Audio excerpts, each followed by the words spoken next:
This is Truman, and welcome again to a great verse for today. There's some people that cannot find God, cannot find peace with God and freedom from condemnation and guilt because they're trying too hard. What a strange thought, that you can try so hard to find God, you can miss God. Our verse today is Romans chapter 10, verses 2 through 4. Where the Apostle Paul, with a burden for his own people, will say, you have a great zeal for God, but you're going about to seek your own righteousness and have not submitted yourself to the righteousness of God that is in Christ Jesus. For Christ is the end of the law for righteousness to everyone who believes. Simply believe. Now, what do I have in my hand? It's a reminder when I was a little boy, my friend came to me with this toy. I'd never seen this toy before. It's called a Chinese finger trap. And my friend said, here, Truman, put your fingers in the end of this tube. And so I put them in the end of the tube. He said, now pull real hard. And so I pulled real hard. He said, free yourself, pull harder. And I pull harder. He said, come on, use your strength, pull harder. And I couldn't free myself. You're not a weakling. Use your strength, pull harder and harder. And the harder I pulled, the tighter the grip became on my fingers. I could not free myself. And then he began to laugh, and I couldn't get free. He said, now, Truman, let me tell you the secret of freedom. He said, it's not in how strong you are or how hard you pull, it's in relaxing. Just stop trying, just relax, and the grip will be released. Well, years later, I began to think about that in relationship to some people's relationship with God. You see, you and I first began believing in God as children.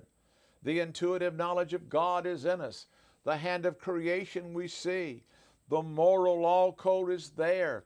There's a sense of good and evil, and we go about to try to do enough good to balance out the evil.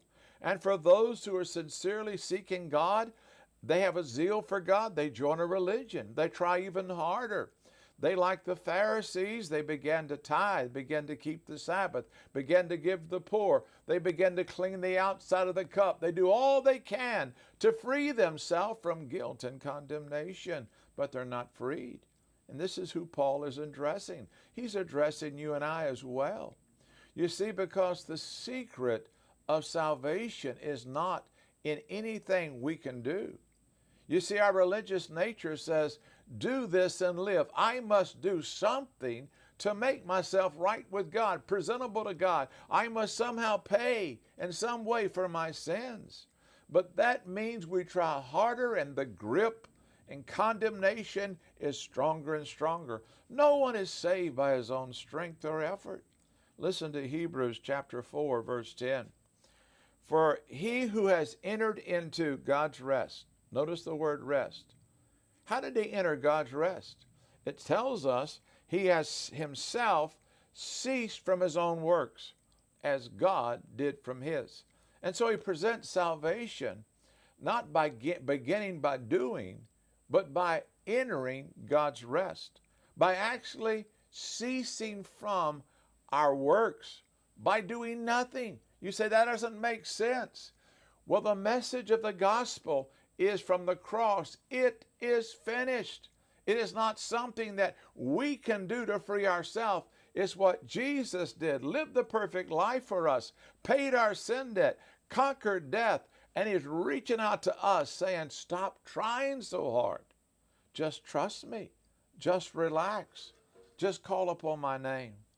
My friend, I hope today the little lesson of this Chinese trap, finger trap, would remind you that to be saved is not how hard you try, it's who you trust. Are you going about to establish your own righteousness? Or have you submitted to Christ? Have you trusted Christ? Just relax. Just call upon His name. Salvation is God's gift. It's not our works. God bless you today with another great verse for today. Romans 10, verse 2 through 4.